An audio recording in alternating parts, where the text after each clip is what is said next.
Well, good afternoon and welcome to Injustice Investigations. I'm your host, Al Scott.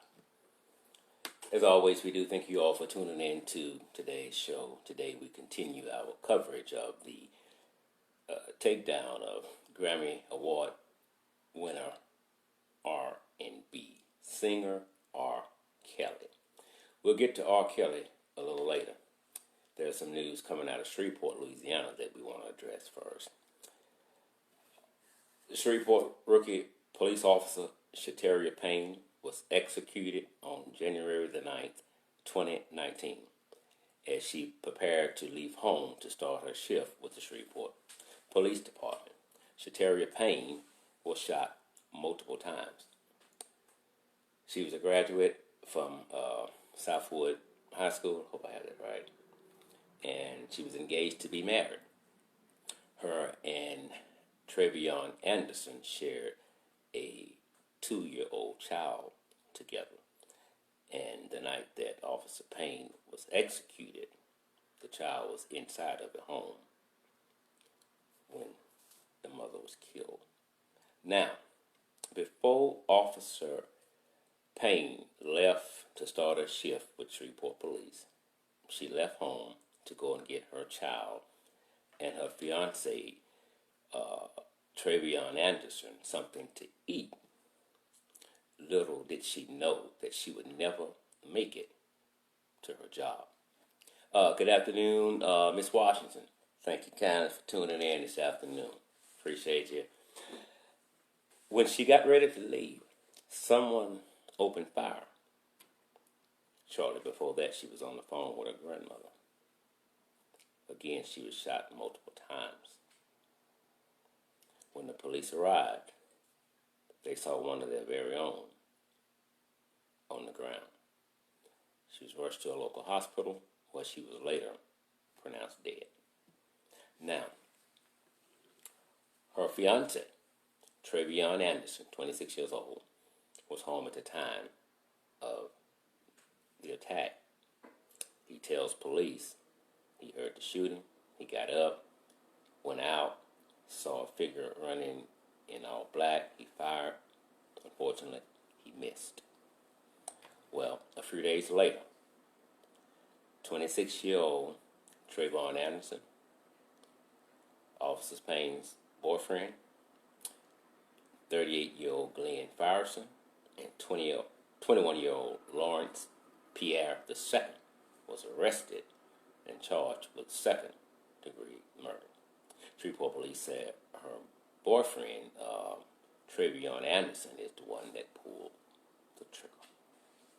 Yesterday, the Caddo grand jury indicted all 3 men on second-degree murder in the death of Shreveport police officer Chateri Payne, who was well liked by everyone on the police force. Even heard the chief said that when he met her, he knew that she was born to be a police officer. She even wrote a post on Facebook a while back and said that was her dream, to be a Shreveport police officer. And unfortunately, her time was cut short by the diabolical acts of her boyfriend.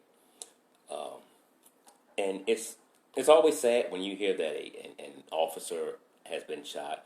Good afternoon, cousin Brenda Scott. She's in California watching there. And Miss Bradley, thank you for tuning in. Love you, love you. But when we heard the news that night, we were all disturbed. And when we heard the news that the officer had passed, that really bothered us. Then we heard it was a female. Made it a little more harder, at least for me, to deal with, you know. But I will say this, the Shreveport Police Department, they put Officer Payne away like she was the president of the United States. So I give them a A+ for doing that, because they pulled out everything to lay one of their very own to rest. Say good afternoon to my baby brother, Timmy Love Davis. I see you. He's tuning in. Alaikum assalam, my brother. Yeah. Thank you kindly. I humbly bow to you for tuning in. So that's the latest with those 3 individuals. Again, a Caddo Parish grand jury returned indictments on all 3 individuals who had been arrested for the murder of Shreveport police officer Chateri Payne, 26-year-old Trevion Anderson, 38-year-old Glenn Frierson and 21-year-old Lawrence P.R. II all have been indicted on second-degree murder. There's some more news for the Shreveport Police Department that we need to address this day. It was back on, getting my notes together here.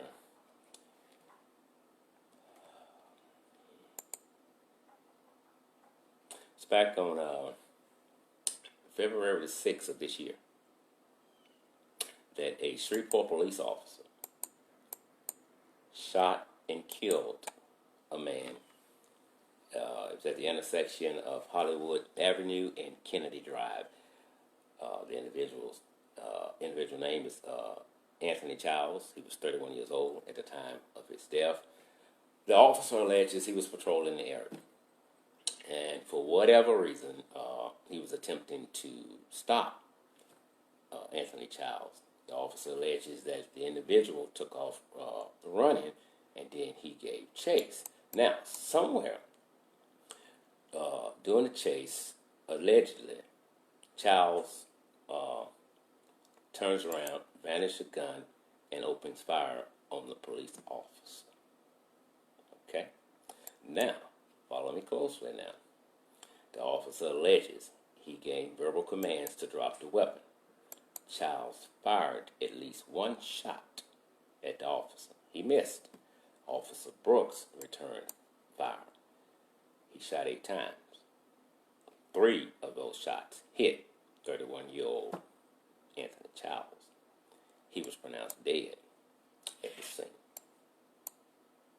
Now, as per policy, that day he was placed on paid administrative leave. But here's what happened now. I hope you followed what I just said. So I want you to catch what I'm trying to get you to see here. Yesterday, Shreveport police officer shot a man 3 times on February the 5th. But it was not the officer's bullet that claimed the man's life. This is from the Caddo Parish Coroner's Office report. They said, here's what they said happened.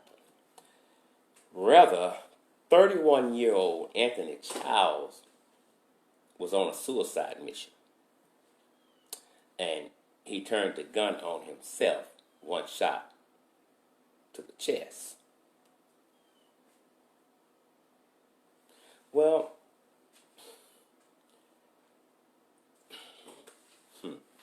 here's what's baffling. Good afternoon, Joanne Oliver. Here's what's baffling to me.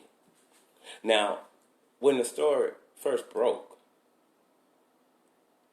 officer was patrolling his neighborhood. Officer Brooks, for whatever reason, attempted to stop 31-year-old Anthony Childs. Allegedly, Anthony Childs took off running.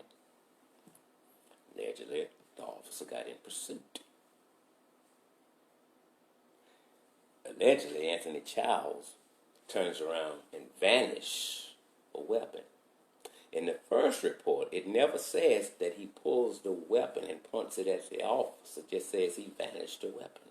Now, you can take that either way. You can just have it down. You can have it up, or it could be pointing. But I would think if it was pointing, you would tell us that it was pointing. But they don't say that. But I guess it depends upon how you take it. Now, Childs shot at him 1 time and missed.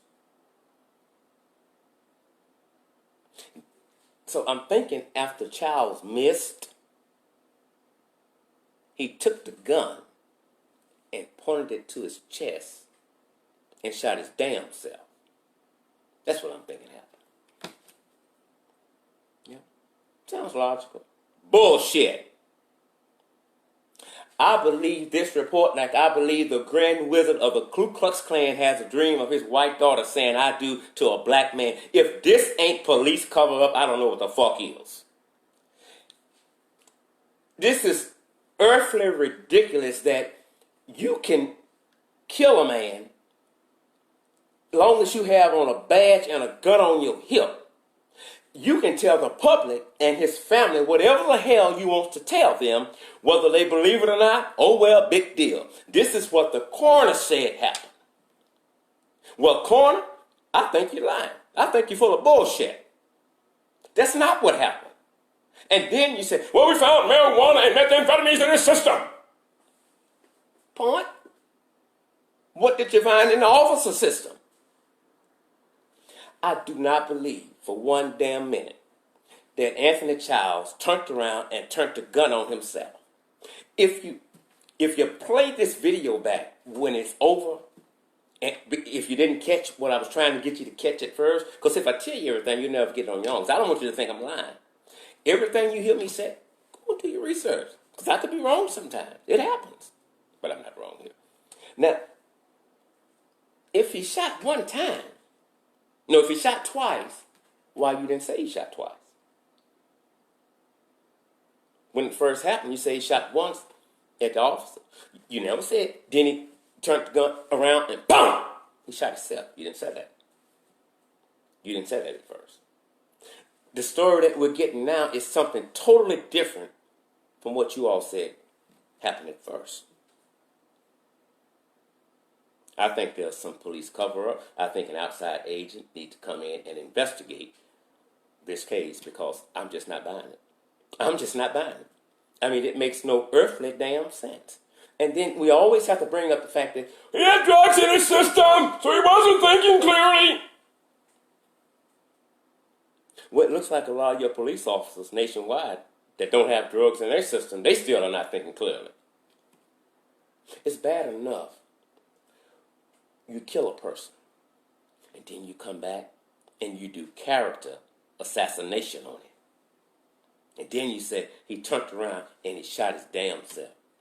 I honestly think Officer Brooks needs to be removed from the police department if he shoots 8 damn times and only hit the target 3 times. And each one is a non-lethal shot. We don't need him on the damn force. We really don't. I hope I'm making some sense this afternoon. I don't want y'all to be sitting there thinking, like, damn, is he talking in Chinese? Because I don't think nobody's responding to what I'm saying. It just doesn't make any damn sense to me. So we got several reports here. And so it took them this long to come up with some bullshit.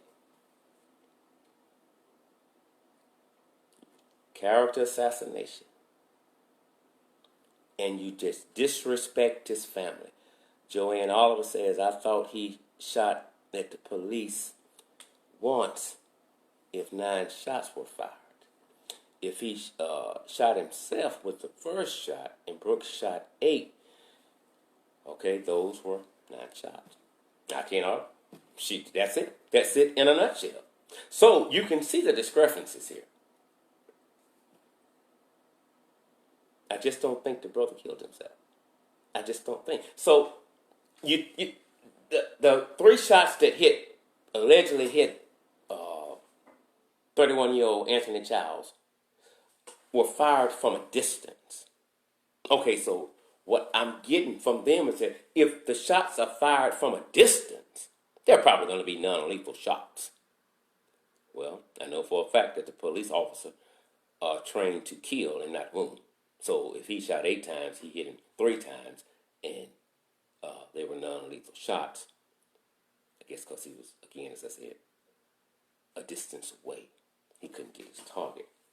Okay, I'll go with that. Yeah, right. Now, but this one I somehow see as you must be kind of tussling with one another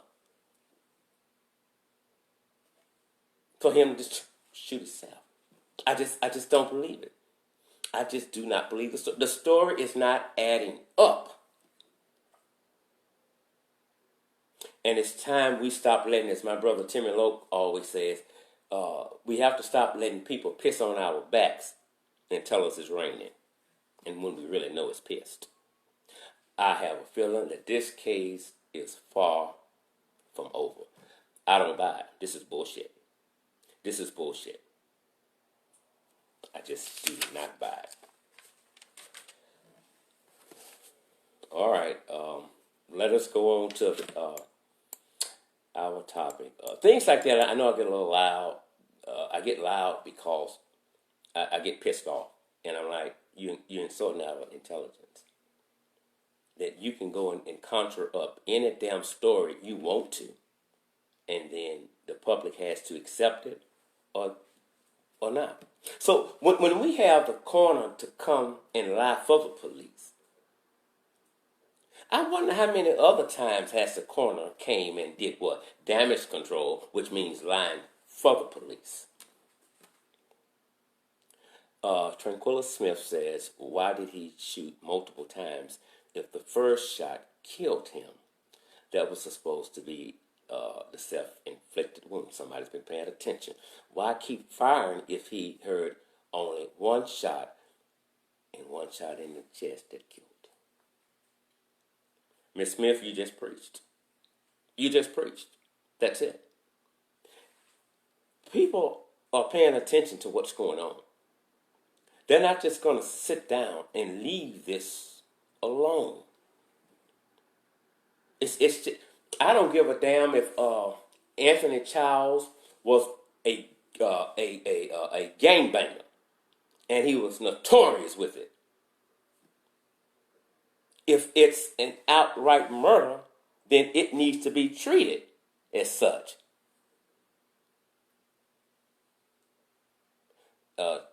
Ms. Smith says the suspect should have been non-responsive. One shot to the chest, it was over, baby. It was over. And the coroner even gave his explanation as about the gunpowder and all that stuff, and it's that's a long story there and stuff, and how many feet you have to anyway to get the gunpowder, blah, blah, blah, blah. But the whole story has been shared on our Facebook page and Justice Investigations News, and you can read it. You can read it there. This is a cover-up. That's the only way I know how to say it. I tried when this first broke to contact his family to no avail. I think one or two responded back and that they was going to get back with me, but they never did, and so we didn't want to disturb them. Because what we try not to do is to call family members when their loved ones had just been killed. And I know a lot of people are rushing to get a story, so let's try anyway. And I myself like to wait at least 2 weeks before I call and speak with them about the issue. I could care less about the ratings and getting more people and stuff. I believe in giving people their due respect. Miss Smith says, I heard this stuff, and I just shook my head. When I heard it, Miss Smith, I was sitting at my desk. I was doing some research on R.Kelly, and it popped up. And I just closed the laptop down. I just sat for a while. I'm like, do they think we're that damn stupid? That doesn't make any earthly sense.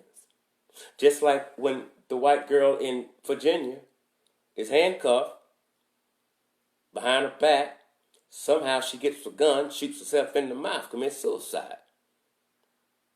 The guy in Louisiana, same damn thing. Handcuffed behind his back. Officer driving the vehicle. Somehow he comes up with a gun and shoots himself in the head while the officer is still driving. That's an integrity insult. We stupid. And a lot of people don't say anything because they're scared to go up against the police. They don't want to get in no trouble. They don't want to get arrested. But here's what some of these same people do. They'll go out and deliberately commit a damn crime and get arrested. But they won't stand up for what's right because they have a fear of being locked up. But that same damn day, they're going to commit that damn crime to get locked up. Super stupid. Ms. Smith says officers should have been getting help to save. Exactly, should have been getting help to save his life. Right then and there. You must get help to render aid. You must go up, and you must try to do this, and you must try to do that. But when you come back and you give us reports like this, you don't have to wonder why we don't trust the police. Because you can write any damn thing you want to write in a police report. And 9 times out of 10, your superiors, they're going to go with you. If it goes to court, well, just who you think I'm going to believe, the cop or you? Well, by now, you should be ready to believe the damn people. With the history that the police departments have across the country. But we serve and protect our very own by any means necessary. It's not enough that someone called me a while back after his funeral and said that had two calls, reliable people, that the police never contacted them. Whether you feel you're in the right or you're in the wrong when you shoot, and especially shoot and kill an individual, I think it shows integrity and a genuine concern for the family when you call them. Now, if they don't want to receive the call, if they don't want to talk to you when you get there, then that's fine. You've done your due. But at least make contact with them. Just don't execute their child and be like, that's his ass. And that's what it seems like to me. Say, oh, well, that's it. He should have stopped. Well, maybe he should have stopped, but he didn't. So now, we must investigate for ourselves and see what really happened. Because I'm not buying this. It may have happened this way. I doubt it. The same industry that made him filthy rich was the same industry that insulated him from the public, from the police, from the justice system, from prosecution. I'm talking about R.Kelly. We've talked so much about the parents of the alleged victims. Oh, Ms. Smith is saying, coming from a poor black community, most families don't have funds to pay a lawyer to fight, so most families give up the case. It's in the wrong on so many angles.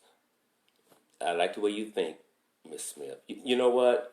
We're working on something now, and it's funny that you bring that part up because that's probably at the top of the list why a lot of cases are not diligently looked into because you're black, you're poor, you don't have the money, you don't have the connections to get to certain people. Mainstream media will not give it any play, and so you just, oh, well, I'm going to leave it alone. God will take care of it. And you really wish you could do something, and you're right. And so we're trying to put something together now where we work with some attorneys that will help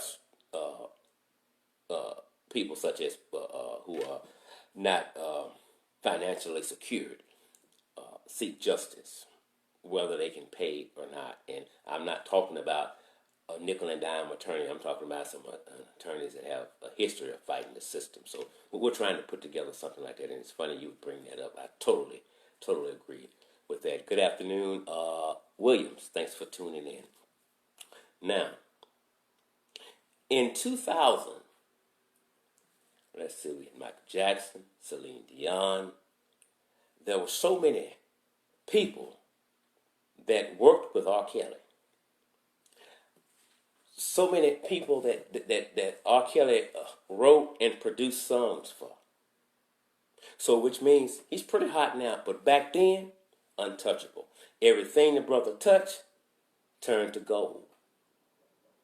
So some of his alleged victims, or some in the Me Too movement, says that we missed it because the public did not give a damn because we're talking about black girls. That makes no earthly damn sense. The public didn't miss it. The public didn't miss it because they were black girls. You need to address that to the parents that sold the children. We didn't miss it. It had nothing to do with them being black. Some of those people were paid off. Some of those people, including alleged victims, did not want to testify. One girl said, that's not me on that tape. So what can you do? So no, we're not going to play the damn race card here. We're not going to do that. That damn card should be wore out by now. We can't keep playing the race card. We'll get nowhere with that. Whether it was a black child or a white child, wrong is wrong and right is right. It had nothing to do with that. So we didn't don't put it on our backs and say, oh, they're just black girls. We didn't give a damn. No, we gave a damn. The parents didn't give a damn. Hello, Yahtzee, bingo. Now, a lady says, I'm raising 3 black male sons, and it's scary in this world to let them free in this society without knowing what's going to happen in the future. You know what? It is. We have to coach our kids into making a psychological adjustment when they leave home. White kids go out and do whatever they want to do. We have to have a workshop with our children. This is how you act when the police stop you. You do this, you don't do that. Say this, you don't say that. And that matters a damn, because if they're going to kill them, they're going to kill them. But it's sad when a black child goes out to play. A black parent knows one thing. They have no earthly idea if they'll ever see their child alive again. And it's not at the hands of just ordinary civilians out there. We're talking about coming in contact with police officers for what may. We just don't know. And that's a sad way to live. And nobody's paying it any attention. Now, we can say that. And nobody's paying it any attention because they're black kids. And I'm going to say that again. This time, you can play the race card. Nobody's paying any attention. Nobody gives a damn because we're talking about black kids. But let me tell you this here. If black police officers had been knocking innocent, unarmed white boys' ass off like white men are knocking black kids' ass off, it wouldn't have lasted this long. White folks wasn't going for that bullshit. They wasn't going for it. If they had to demand that every damn cop in the United States return their damn guns, and only protection to have is that stun gun and a damn bolo bag, it would have been done that way. That's when the race card really comes in. Well, cops say they're fearful of blacks. Well, he or she don't need to be on the damn force if they fearful of any damn thing. That's who protects us? The fearful? Bullshit. We keep addressing the police department. We keep addressing the police department. That's what we're messing up at. We have to deal with them too now. But if we really want this to stop, we have to address the laws that govern police officers when they kill just because they can pull a damn trigger. They'll take a homicide from their very own and put the word justifiable in front of what should only be a homicide. Yeah, it was a homicide, but it was justifiable. And they'll lie. It's a drop of a dime. They will. And so it's us against them. And we're spending too much time on things that we shouldn't be paying any attention to at all, rather than things that need our immediate attention right now. And that's the lives of our black kids in the United States. Now, I'm running out of time. R.Kelly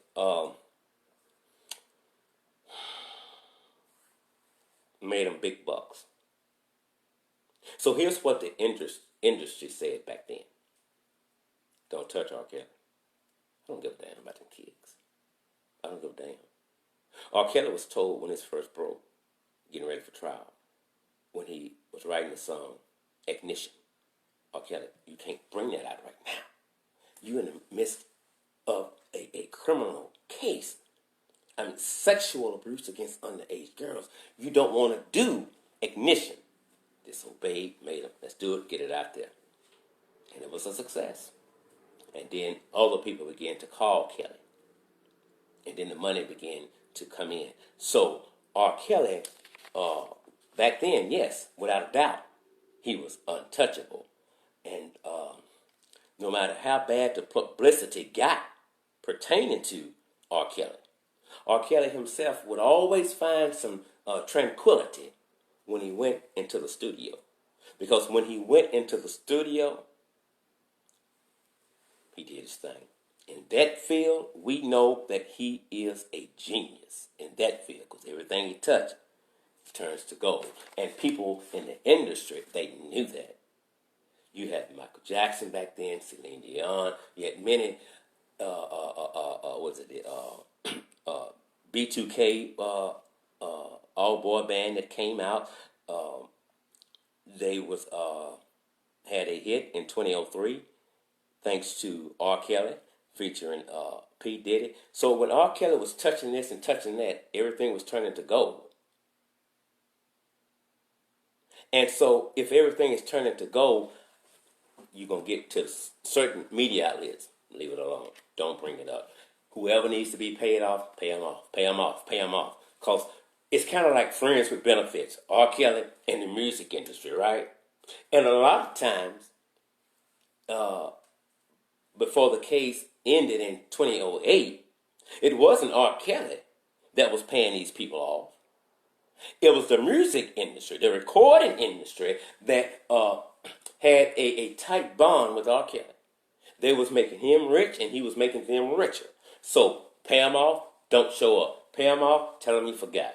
That's what was going on back then. So that's why the industry you didn't say a mumbling word as to what was going on with R. Kelly and the alleged allegations of sexual abuse of underage girls. They knew, but they did not give a damn. That's who didn't give a damn. And it wasn't because they was little black girls. They didn't give a damn if they was Chinese girls. R. Kelly, when he go in that studio, shit, we're going to get paid big time. He's going to get paid, not as much as we are, but he's going to get paid. Don't touch him. Don't touch him. That's why he said in, I think it was 2008, I think he said, that basically he was untouchable. That he's destined for success. The music is already out there. He is handcuffed by his destiny. So which means one thing. I'm a genius with what I do. You can't stop shit. You can talk, bump your gums, and do this and do that. I'm still rising to the top, and my bank account is getting bigger and bigger and bigger and bigger. Because at that particular time, R. Kelly, we got you.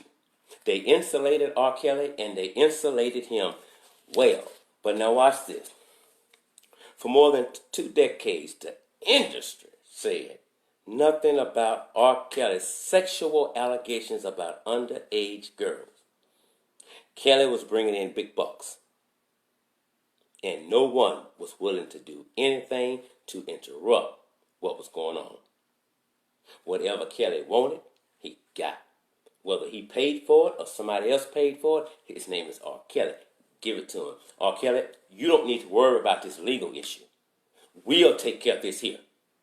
Because I got to keep you in that studio state of mind. And that's what he did. And lawyers on each end, whether you knew about them or not, played their part in not only insulating R. Kelly from these accusations, but some of them even condoned what Kelly was doing. Not only did many condone what he was doing, they helped R. Kelly do it. Now, you have his assistants who arranged flights for little girls. His assistants would tell the girls when they can take breaks, when they can have bathroom breaks. His assistant was in charge of watching over the girls that was traveling with R. Kelly as if they was in his damn band. So you got managers, presidents, vice president, you got janitors, you got maids, you got butlers, you got chauffeurs, you got bodyguards that all had a hand in not only insulating R. Kelly from what was going on, but they not only condoned it, they helped. They may not see it as that, but they helped R. Kelly pull it off for almost 30 years. So, what's different now than then? Then, R. Kelly was still in the studio. Concerts were still on point. If they wasn't a household name, they was in the studio with R. Kelly, and when they came out, they became a household name. Now, what's happening now? For one, he's broke. Two, the Me Too movement has come in. Yes, Cynthia Townsend says, and R.Kelly needs to go to jail. Her ass needs to go first. And she's ugly, too. Anyway, R.Kelly's in a terrible financial state right now. Concerts in the United States are being canceled back to back. Last, but should have been number one, they threw with R.Kelly. The industry is now through with R.Kelly. Even if he come out of this without a scratch, the industry is done with R.Kelly. And if they want to put you on the blacklist, when you get on that list, you're on that list. You think I'm lying? Call Monique. Call Monique and she'll tell you. When the industry get through with you, they're through with you. The Me Too movement is extremely strong and got some powerful people with some powerful voices and powerful bank accounts behind them. They're through with R.Kelly. And whenever somebody gets through with you, when they've used you up, when you served your purpose to them, they'll hang your ass out to dry. And that's what's going on now. It's time for R.Kelly to sit down because we're through with you. And that's the way the industry works. You may not believe me. You may not agree with what I'm saying, but I know you feel me just the same. Timing is everything. Everything has a season. And R.Kelly season, as far as the recording industry is concerned, has come to its end. Has come to its end. Right now, he really has nothing else to lose. He's just about lost every damn thing. The only thing that he hadn't lost yet is his mind. And that's with anybody. Even when law officials, use that word, got through with the Reverend Al Sharpton, they exposed some of the things that he had been doing. They exposed some of the cases he had been helping them with. Kim says things don't last forever. You are 1,000,000% correct. Everybody has a day. And the thing about it, you know when things come to interrupt your happiness, interrupt any tranquility that you have going on in your life, they come when you least expect it. And then you don't have to sit and wonder, why is all this happening to me? You know why. It's karma. It comes back to you. And some people need to be careful that they're not interrupting someone's due karma. You must pay. It's as simple as that. Whether he comes out of this or not, the industry is through with R.Kelly. R.Kelly will appear in court tomorrow to answer to the 10 indictments against him.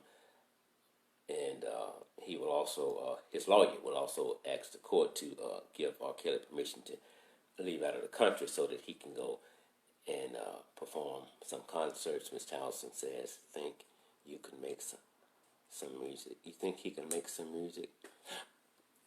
I don't see him not being able to make music, but I don't see him being as successful as he was back then. And there's going to be somebody willing to take a chance on him again.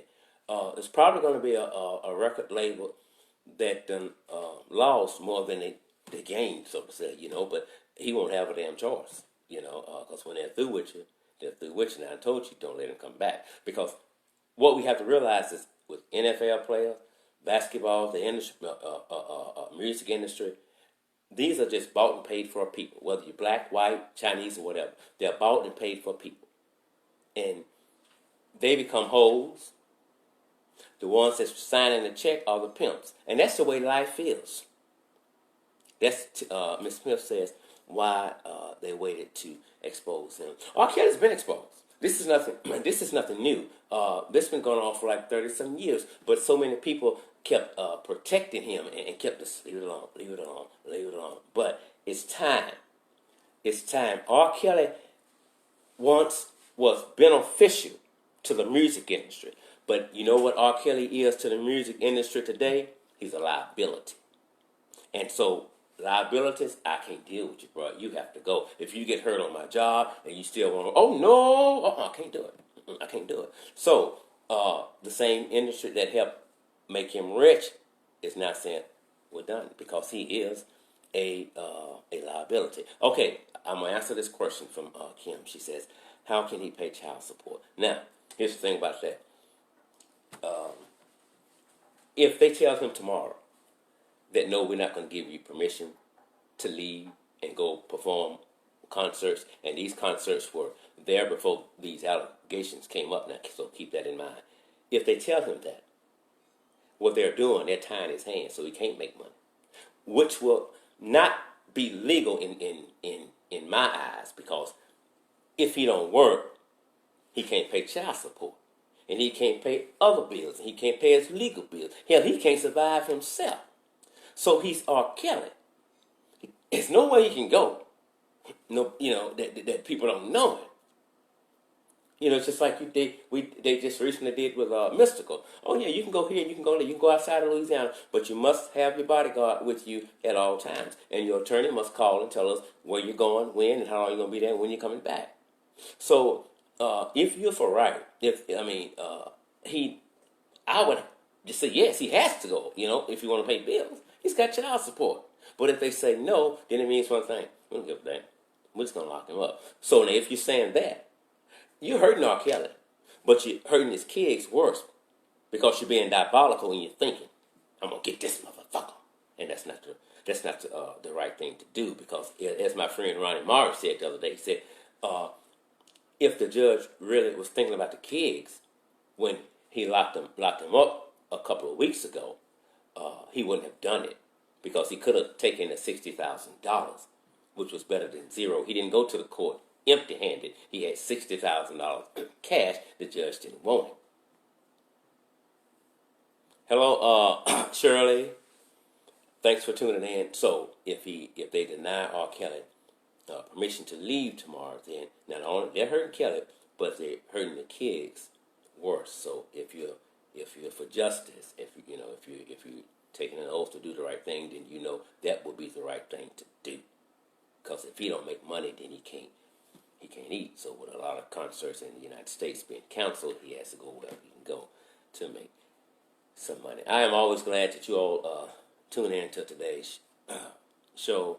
I think we're coming back later today with another. I think it's an hour show. We may try to do it later today. I'm not for sure, on Anthony Childs in Shreveport, Louisiana, that the police says he committed suicide.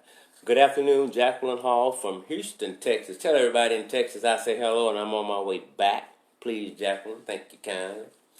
So, with that being said, be it the Lord willing and the creek don't rise, I will see you all tomorrow. And remember, I'm not always right, and you are not always wrong.